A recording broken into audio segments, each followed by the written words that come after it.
Somewhere in England, 400 years ago, a woman woke up in total darkness. It was the middle of the night. She wasn't sick. She wasn't anxious.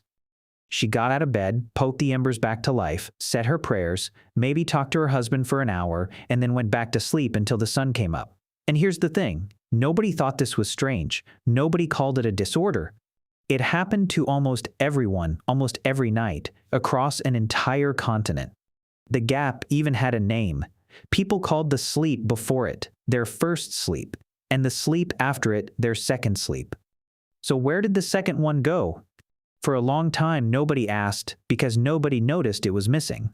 Then a historian named Roger E. Kirch started reading court depositions from early modern England, and he kept tripping over the same phrase.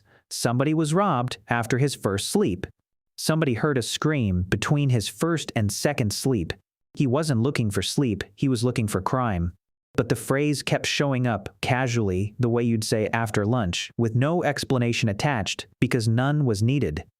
Kirch eventually collected more than 500 references to segmented sleep across 16 centuries of documents, diaries, medical textbooks, prayer manuals with prayers written specifically for the waking hour. Chaucer has a character go back to bed for her first day's sleep.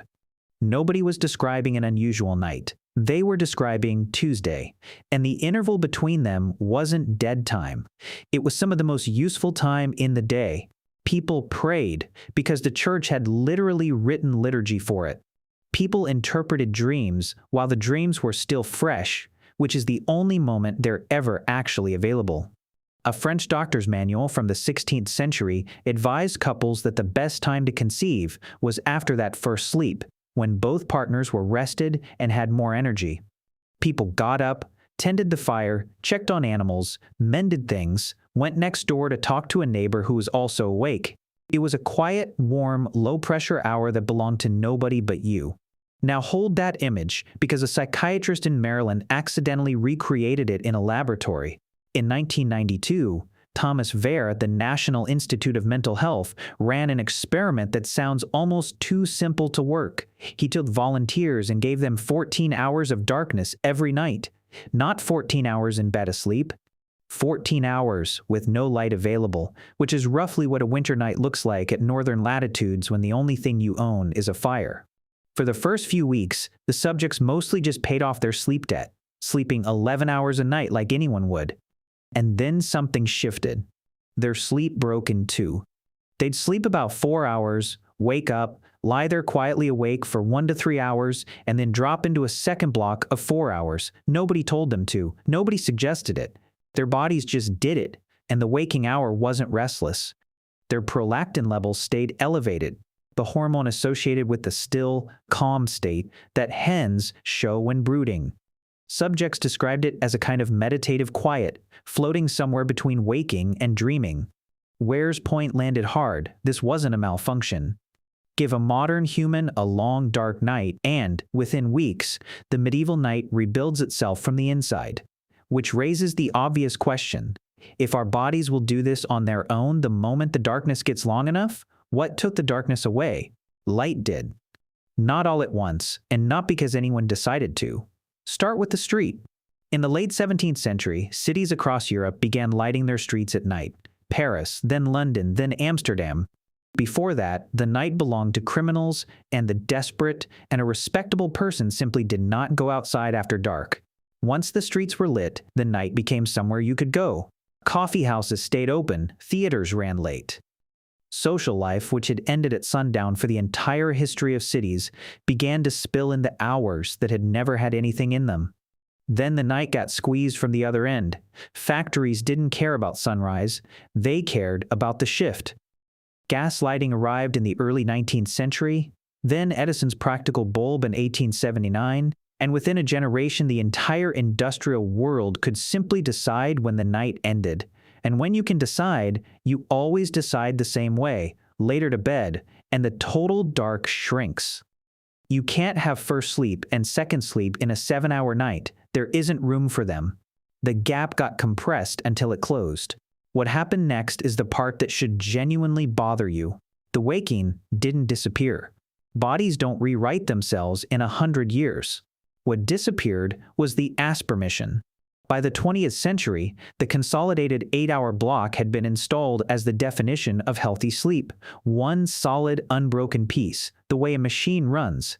So, when people kept waking at 3 in the morning, which they did and still do, there was no longer a word for it that meant anything except failure. Ekirch's argument is that a huge amount of what we now call middle-of-the-night insomnia is a memory of that old pattern arriving in a world that has no slot for it. The waking is ancient. The panic about the waking is brand new.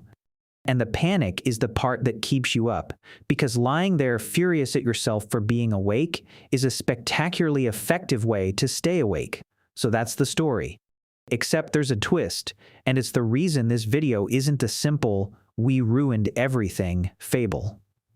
In 2015, a team led by Jerome Siegel at UCLA strapped actigraphy monitors, motion sensors that measure real sleep, not remembered sleep, onto members of 3 pre-industrial groups on 2 continents, the Hadza in Tanzania, the San in Namibia, the Tsimane in Bolivia.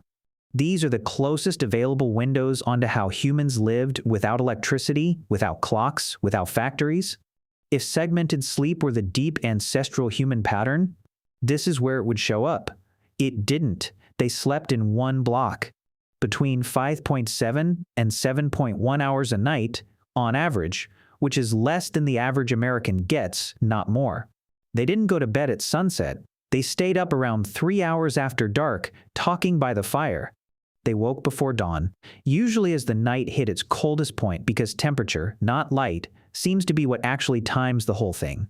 And the detail that hangs over all of this, in the Tsimane and San languages, there is no word for insomnia. When researchers tried to explain the concept, lying awake, unable to sleep night after night, it took work to even get the idea across. So the 2-sleep night was never prehistoric. It was never the thing our species was built around. It was a local invention made by specific people in a specific place. Where winters were long and dark, the nights ran 16 hours, and lying in bed for all of them was the only option available.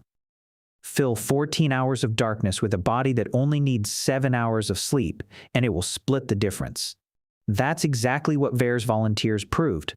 Northern Europe built the second sleep because Northern Europe had a surplus of night. And then, in the space of roughly 2 centuries, we abolished it. We lit the streets, wired the houses, put a screen in every hand, and shrank the night down to the size of the sleep. That's not a crime, it's a trade, and mostly a good one.